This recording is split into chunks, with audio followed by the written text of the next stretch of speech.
Assalamualaikum warahmatullahi wabarakatuh. Alhamdulillahirrabbilalamin. Assalatu wassalamu ala asrafil anbiya'i wal mursalin wa ala alihi wa sahbihi rasulillahi ajma'in. Faqalallahu ta'ala fil Qur'anil Karim, a'udzubillahi minasyaitonir rajim. Bismillahirrahmanirrahim. Qul a'udzu birabbin nas, malikin nas, ilahin nas, min syarril wasilhan nas, allazi waswisu fi sudurin nas, minal jinnati wan nas. Puji syukur marilah kita ucapkan kepada Allah Subhanahu wa taala. Berkat rahmat dan karunia-Nya kita dapat hadir dan bisa melaksanakan diskusi pada siang hari ini. Baiklah, seterusnya selawat beriringan dengan salam tidak lupanya kita sampaikan buat pucuk proklamator umat Islam kita sedunia, yakninya baginda Rasulullah Sallallahu Alaihi Wasallam. Yang terhormat kepada Bapak dosen pengampu yaitu Johari Jamal, seterusnya kepada teman-teman yang tidak senasib dengan saya tapi seperjuangan dengan saya yang saya muliakan. Baiklah, saya masuk pada susunan acara pada pagi hari ini. Moderator yang sedang berlangsung yaitu saya sendiri, yaitu Lili Isnini NIM 2113030012. Seterusnya rekan saya yaitu Muhammad Iqbal Maulana dan Siti Aisyah. Baik, materi pertama yaitu akan disampaikan oleh saya sendiri. Assalamualaikum warahmatullahi wabarakatuh. Baiklah, saya Lili Isnini NIM 2113030012. Baik, di sini saya akan membacakan materi pertama yaitu tentang pengertian tasawuf. Secara etimologi, ilmu tasawuf banyak diartikan oleh para ahli. Sebagian menyatakan bahwa kata tasawuf berasal dari kata syufa yang berarti serambi Masjid Nabawi yang didiami oleh sebagian sahabat Ansyar. Ada pula yang mengatakan berasal dari kata syaf yang berarti barisan, syaf yang berarti bersih atau jernih, dan sufah yang yakni nama kayu yang bertahan di padang pasir. Adapun tentang definisi tasawuf atau sufi yang dikemukakan oleh sejumlah para ahli, di antaranya sebagai berikut, yaitu pertama yaitu Bisri bin Haris mengatakan bahwa tasawuf adalah orang yang suci hatinya menghadap Allah Subhanahu wa taala. Yang kedua yaitu Sal At-Tustari yaitu orang yang bersih dari kekeruhan, penuh dengan renungan, putus hubungan dengan manusia dalam menghadap Allah, baginya tiada beda antara emas dan pasir. Yang ketiga yaitu Al-Junaid Al-Baghdadi, yaitu membersihkan hati dari sifat yang menyamai binatang, menekan sifat basyariah atau kemanusiaan, menjauhi hawa nafsu, berpegang pada ilmu kebenaran dan mengakui syariat Rasulullah SAW. Yang keempat, Abu Qasim Abdul Karim Al-Kusari menjabarkan ajaran-ajaran Al-Quran dan Sunnah, berjuang mengendalikan nafsu, menjauhi perbuatan bid'ah, mengendalikan syahwat, dan menghindari sifat meringankan terhadap ibadah.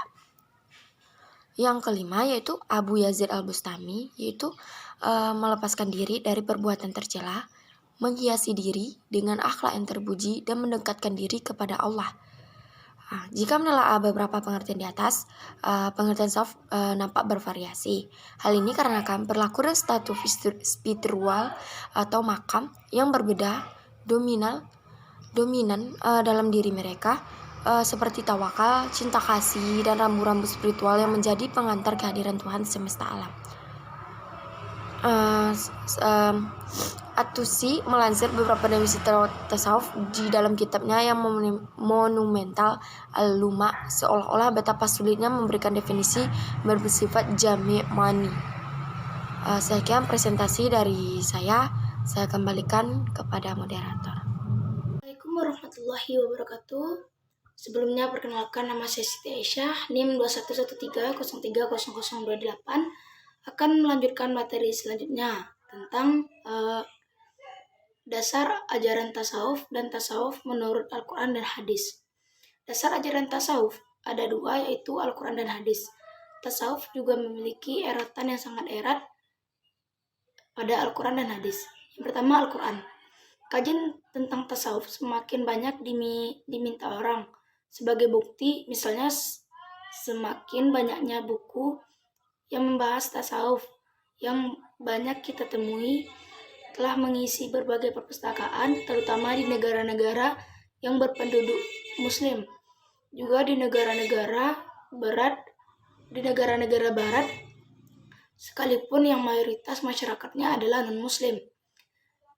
Tingkat ketertarikan masyarakat tidak dapat diklaim sebagai sebuah penerimaan bulat-bulat terhadap tasawuf.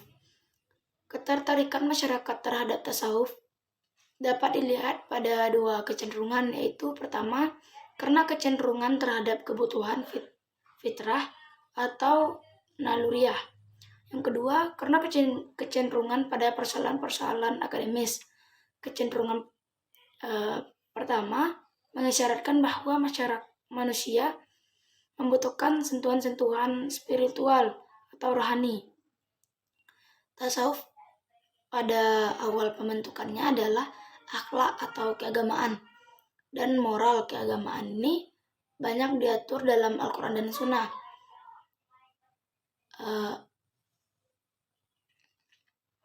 Al-Quran merupakan kitab Allah Subhanahu wa Ta'ala yang di dalamnya terkandung muatan-muatan ajaran Islam, baik akidah, syariah maupun muamalah. Ketiga muatan tersebut banyak tercermin dalam ayat-ayat yang termaktub dalam Al-Quran. Ayat-ayat Al-Quran itu di satu sisi memang perlu dipahami secara tekstual atau lahiriah, tetapi di sisi lain ada juga yang perlu dipahami secara kontekstual dan rohaniah.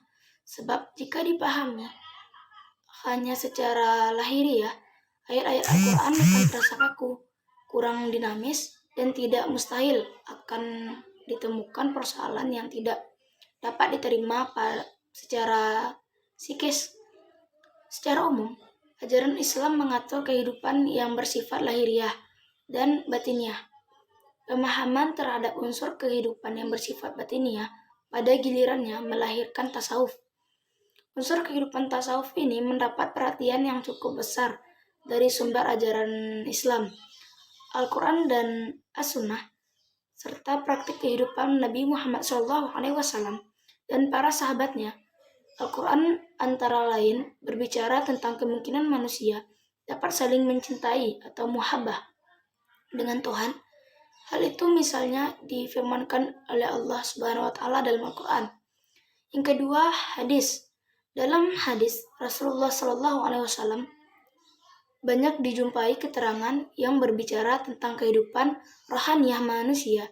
Berikut ini berupa matan hadis yang dapat dipahami dengan pendekatan tasawuf, yang artinya barang siapa yang mengenal dirinya maka akan mengenal Tuhannya.